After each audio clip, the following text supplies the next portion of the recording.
নমস্কার, দেখছেন talk to Bangla. আমি অভিষেক রয়েছে প্রদর্শিত। এই মুহূর্তে যে খবর নিয়ে উপস্থিত হয়েছি, রাহুল গান্ধী তিনি ছাত্র কি গুঞ্জ অনুষ্ঠান যেগুলো করছেন, সেটা যে মোদী সরকারকে কোথাও একটা পীড়া দিচ্ছে এবং সেটা প্রত্যেকটা স্টেটের ক্ষেত্রেই সেটা কিন্তু বোঝা যাচ্ছে। তার কারণ রাহুল গান্ধী এই মুহূর্তে সংসদে তো কোনো মতেই মোদী সরকারকে টিকতে দিচ্ছেন না, সেটা আমরা দেখতেই পাচ্ছি। কোনোদিনই সংসদ চলছে না, কিন্তু তার পরবর্তীতে যে তার যে অনুষ্ঠানগুলো সেগুলো যে কোনোভাবেই সাফল্যমণ্ডিত করতে দিতে চাইছে না সরকার ডবল ইঞ্জিন স্টেট গুলোতে, সেই ছবিগুলো ধরা পড়ছে। কারণ প্রয়াগরাজ থেকে যে ছবিটা উঠে এসছে, প্রয়াগরাজে শনিবার দিন ছাত্র কি গুঞ্জ অনুষ্ঠান রয়েছে এবং সেই ক্ষেত্রে 8ই আগস্টের যে অনুষ্ঠানটা, সেটার আগে পারমিশন নেওয়া হয়ে গিয়েছিল। পারমিশন নেওয়া হয়েছিল, শুধু তাই নয়, 51,000 টাকা অ্যাডভান্স হিসাবে সেই জায়গাটা বুকিং এর জন্য, সেটা একটা প্রাইভেট প্রপার্টি এবং সেটা বুকিং এর জন্য 51,000 টাকা অ্যাডভান্সও দিয়ে দেওয়া হয়েছিল।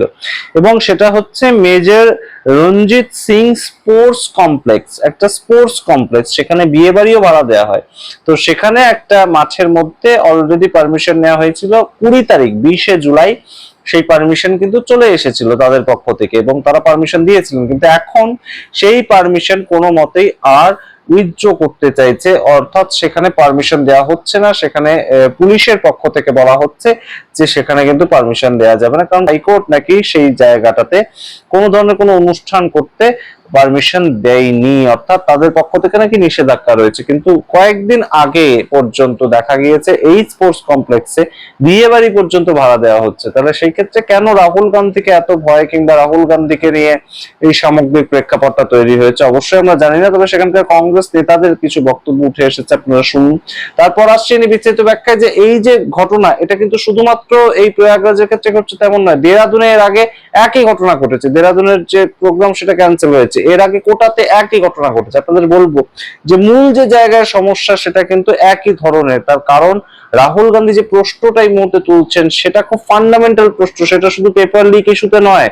ককরোচ জনতা পার্টির আন্দোলনটা ছিল পেপার লিক এবং ধর্মেন্দ্র প্রধানের ইস্তফা, কিন্তু রাহুল গান্ধীর মূল বক্তব্যটা কিন্তু সামগ্রিক শিক্ষা ব্যবস্থা এবং তার ফ্লস গুলো, কত টাকা সরকার এই মুহূর্তে ছাত্রছাত্রীদের থেকে গ্রহণ করছে বিভিন্ন পরীক্ষার সূত্র ধরে, পরীক্ষার ফিজের সূত্র ধরে, সেইগুলোর ভিত্তিতে কত স্কুল বন্ধ হয়েছে গত 10 বছর ধরে, সেগুলোর ভিত্তিতে। আপনারা আগে শুনুন, তারপর আসছি বিস্তারিত ব্যাখ্যায়। 30 तारीख को इन्होंने परमिशन भी हमको दिया, परमिशन दिया 30 तारीख को। उसके बाद फिर इन्होंने उस परमिशन को इन्होंने कैंसिल किया है सरकार के दबाव में। जो भाजपा की सरकार जानबूझकर दबाव बना रही है, उसके दबाव के तहत इनको ये कैंसिल किया है। मैं कहना चाहूंगा सरकार से कि इस देखिए ये परमिशन 30 तारीख को इसी ट्रस्ट ने दिया हुआ है, उसमें कोई हवाला नहीं दिया गया। और ये 30 तारीख को परमिशन दिया, उसमें आपने कोई हवाला नहीं दिया, उसमें कोई बात नहीं की। और जहां तक मेरी जानकारी है कि ये जगह ये पूरी तरीके से ये शादी विवाह के लिए भी देते हैं, वहां मंगलिक कार्यक्रम, अन्य कार्यक्रम, ये स्पोर्ट्स का भी स्थान है। इसके 51,000 रुपया जमा है। Major Ranjit Singh sports complex, इसका मतलब कि यहाँ खेलकूद का मैदान है, खेलकूद होता रहता है। और हम किस दिन कार्यक्रम कर रहे हैं? शनिवार को 5 बजे, जब सारे स्कूल कॉलेज बंद हो जाते हैं। अगले दिन रविवार है, 5 बजे सब स्कूल कॉलेज बंद है। जानबूझकर ये सरकार राहुल गांधी से घबरा गई है और घबरा कर आज उनके कार्यक्रम को यहाँ परमिशन निरस्त किया जाए।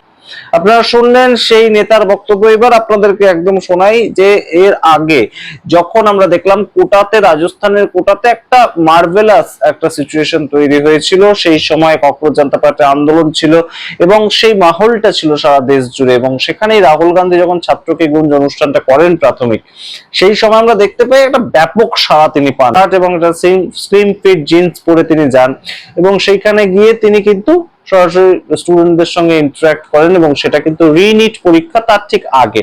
তো সেটাকে দেখে তার পরবর্তীতে তার প্রোগ্রাম ছিল কিন্তু দেরাদুনের পক্ষ থেকে একই ধরনের সমস্যা উঠে আসে। দেরাদুনের ঠিক প্রোগ্রামের একদিন আগে সেখানকার কংগ্রেস নেতা সেখানে পৌঁছান এবং সেই ভিডিওটা উঠে আসে যে বলা হয় যে একটা প্ল্যান্ড প্রোগ্রাম এইখানে যে রাখা হয়েছিল তার জন্য কোনো না কোনো ভাবেই পারমিশন দেওয়া যাবে না। তার কারণটা কি? তার কারণ হচ্ছে এইখানে সেইখানে এই প্ল্যান প্রোগ্রামের আগে আরেকটা প্রোগ্রাম কিন্তু রাখা হয়ে গিয়েছে, অর্থাৎ অন্য কেউ সেই প্রোগ্রাম স্থলটা, ভেনিউ যেটা, সেটাকে ভাড়া করেছে। এই ধরনের কথা জানানো হয়েছিল দেরাদুনের ক্ষেত্রে, তাই সেই ক্ষেত্রে অনুষ্ঠান সূচি পেশ হতে হয়। কিন্তু প্রয়াগরাজে এই মুহূর্তে কিন্তু অবশ্যই তারা বলছে যে আমরা শনিবারই করব, আমরা 8 তারিখই করব, এবং স্কুলের ছাত্রছাত্রী বা কলেজ ছাত্রছাত্রীদের কোনো সমস্যাই হবে না, কারণ বিকেল 5টার থেকে অনুষ্ঠান এবং পরের দিন রোববার, তাই স্কুলে যাওয়ার কোনো ব্যাপার থাকছে না। তাই রাহুল গান্ধীকে ভয় পেয়ে যে পরিস্থিতি নিতে চলেছে এই মুহূর্তে ভাজপা সরকার, সেটা কোনোভাবেই গ্রহণ করব না আমরা। একই পরিস্থিতি যদি আপনাদের মনে থাকে যে কোটাতে যে প্রোগ্রামটা খুব সাকসেসফুল হয়েছিল, সেটাকেও কিন্তু একদম বানচাল করার মতন একটা প্রেক্ষিত তৈরি হয়েছে। আপনাদের দেখিয়েছিলাম সেই খবরটা সেই সময়, যে একদম তার পোস্টার রাস্তায় পড়ছে, এবং সেই কোটাতে যেটা একদম স্পিকার ওম বিড়লার সাংসদ ক্ষেত্র, সেখানেও সেই পোস্টার ছেঁড়া হচ্ছে ক্রমাগত, সেটাকে ডিস্টার্ব করা হচ্ছে। এবং শুধু তাই নয়, বিভিন্ন কোচিং সেন্টার থেকে ছাত্রছাত্রীরা যান, বিভিন্ন কোচিং সেন্টারে মাস্টারমশাইরা সেখানে যান, এবং সেটা কিন্তু একদম কোনোভাবেই কংগ্রেসের পতাকা থাকে না, সেখানে কোনোভাবে পলিটিক্যাল কোনো আলোচনাই তিনি করেন না।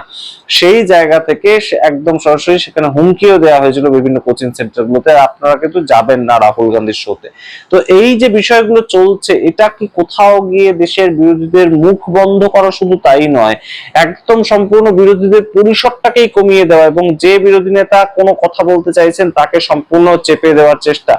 দেশের বিরোধী দলনেতার কাজটা কি? বিভিন্ন প্রেক্ষিত তৈরি করে একদম দেশের সরকারকে তিনি ঘিরে ধরবেন, এটাই তো দেশের বিরোধী দলনেতার কাজ বা দলনেত্রীর কাজ। তার কারণ এর আগে ছিলেন সুষমা স্বরাজ, তিনি বিজেপির তরফ থেকে দেশের বিরোধী দলনেত্রী ছিলেন, তো সেই ক্ষেত্রে তো একই ঘটনা বিজেপি তৎকালীন সময় ঘটাতো। কিন্তু এই মুহূর্তে দাঁড়িয়ে দেশের বিরোধী দলনেতাকে কাজ করতে এই ছোটখাটো লেভেলেও কিন্তু বাধা দেওয়া হচ্ছে। এবং প্রয়াগরাজ আপনারা জানেন যে অন্যতম একটা জায়গা যেখানে কিন্তু একদম সরাসরি ছাত্র আন্দোলনের খুব বড়সড় একটা প্রভাব পড়েছিল, তার কারণ সেখানে উত্তরপ্রদেশে এসএসসি জিডি পরীক্ষা থেকে শুরু করে কনস্টেবল রিক্রুটমেন্ট পরীক্ষা, ডিএসপি পরীক্ষা, সমস্তটা একদম ক্যান্সেল হয়ে গিয়েছে কত কয়েক মাসের মধ্যে, এবং সেটাকে নিয়ে ছাত্রদের মধ্যে একটা অসন্তোষ ছিলই।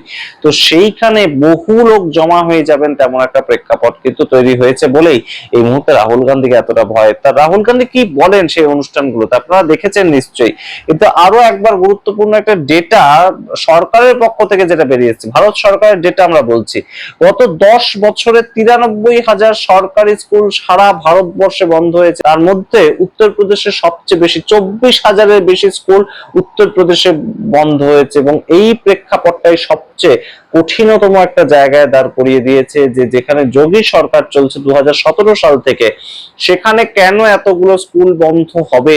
এবং অবশ্যই গুরুত্বপূর্ণ যে প্রয়াগরাজে, তাই জন্য কি এই রাহুল গান্ধীর ইভেন্ট, সেটা করতে এত বাধা আসছে আমরা জানি না। তবে আপনারা বোঝার চেষ্টা করতে যে সরকারি স্কুলে কারা এই মুহূর্তে যায়, বিভিন্ন সরকারি স্কুল আপনাদের চারপাশে যেগুলো দেখবেন সেখানে কারা যায়, সেখানে একদম সমাজের যারা প্রান্তিক মানুষ, যাদের বাবা মায়েদের রোজগার খুব কম, তারা হয়তো শুধুমাত্র তাদের খাবার অন্ন সংস্থানটুকু রোজগার করতে পারেন, তারা তাদের ছেলে মেয়েদেরকে কষ্ট করে স্কুলে পাঠান, তার কারণ তারা চান যে তাদের ছেলেমেয়েরা অন্তত যাতে মিড ডে মিলের খাবারটুকু পাক, মিড ডে মিলের খাবারটুকু পেলে তাদের ছেলেমেয়েদের ম্যালনিউট্রিশন, যেটা অপুষ্টি, সেটা শিকার অন্তত তারা হবেন না। এটুকু বাবা মা চেয়ে অন্তত সরকারি স্কুলে পাঠান, এই লোভে, বলতেও খারাপ লাগে কিন্তু এই খাবারের লোভেই কিন্তু তারা পাঠান। তো সেই জায়গায় সরকারি স্কুল তো আরো বৃদ্ধি হওয়া দরকার, তাদের সংখ্যা আরো বৃদ্ধি হওয়া দরকার, তার ঘনত্ব আরো বাড়া দরকার। সেখানে কেন 10 বছরে 93,000 স্কুল বন্ধ হবে? এবং সেটাকে নিয়ে কোনো আলোচনা যে যদি কেউ করতে চান, তাহলে তার অনুষ্ঠান বানচাল করে দেওয়া হবে। একইভাবে রাহুল গান্ধী কি বলেছিলেন, গত 10 বছরে 152 বার পেপার লিক হয়েছে, শুধু 152 বার পেপার লিক হয়েছে, শুধু বিভিন্ন পরীক্ষা মিলিয়ে 152টা পেপার লিক হয়েছে। সেইগুলো কেন হচ্ছে, তার পেছনে কারা যুক্ত, তাদের কেন কোনো দৃষ্টান্তমূলক শাস্তি হচ্ছে না? 1,32,000 কোটি টাকা সরকার নিট পরীক্ষার সূত্র ধরে একবারে ছাত্রছাত্রীদের কাছ থেকে তোলে, মানে 22 লক্ষ ছাত্রছাত্রী পরীক্ষা দিলে তারা যে ফিজটা দেন সেটা 1,32,000 কোটি টাকা একটা পরীক্ষায়। 2026-এ যেটা ক্যান্সেল হলো কিংবা 2024-এ যেটা ক্যান্সেল হয়েছিল সেটার ভিত্তিতে। এবং সরকারের সামগ্রিক বাজেট কত? 1,40,000 কোটি টাকা বাৎসরিক। এবং সেই ক্ষেত্রে আপনারা বোঝার চেষ্টা করুন যে সরকার কত টাকা তুলছে। কেন নিট পরীক্ষা দিতে গিয়ে ভয় পাবেন প্রান্তিক বাড়ির ছেলেটা বা প্রান্তিক বাড়ির মেয়েটা, তাকে কেন অন্যের কাছে হাত পাততে হবে? এরকম বহু বাড়ি রয়েছে যে স্কুলের টিচাররা সাহায্য করেন, তার ভিত্তিতে তারা নিট পরীক্ষা দিতে পারে। এবং অত্যন্ত ব্রিলিয়ান্ট ছাত্র, হয়তো সে ডাক্তার হওয়ার যোগ্য, তার কাছে পয়সা নেই, সে ফর্মটা ফিল আপ করবে, তো সেইগুলো কেন হবে ভারতবর্ষের মতন দেশে?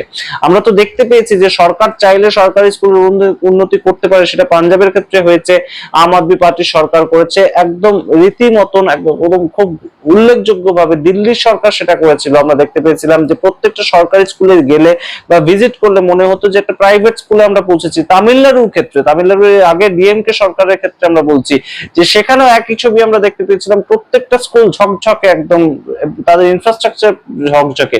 তো সেই জায়গাগুলো কেন কেন্দ্রীয় সরকার কিংবা অন্যান্য রাজ্যের সরকার করতে পারছে না? এই প্রশ্ন যদি কেউ তোলেন, তাকে সেই মুহূর্তে সম্পূর্ণ তার শো ক্যান্সেল করে দেওয়া হবে।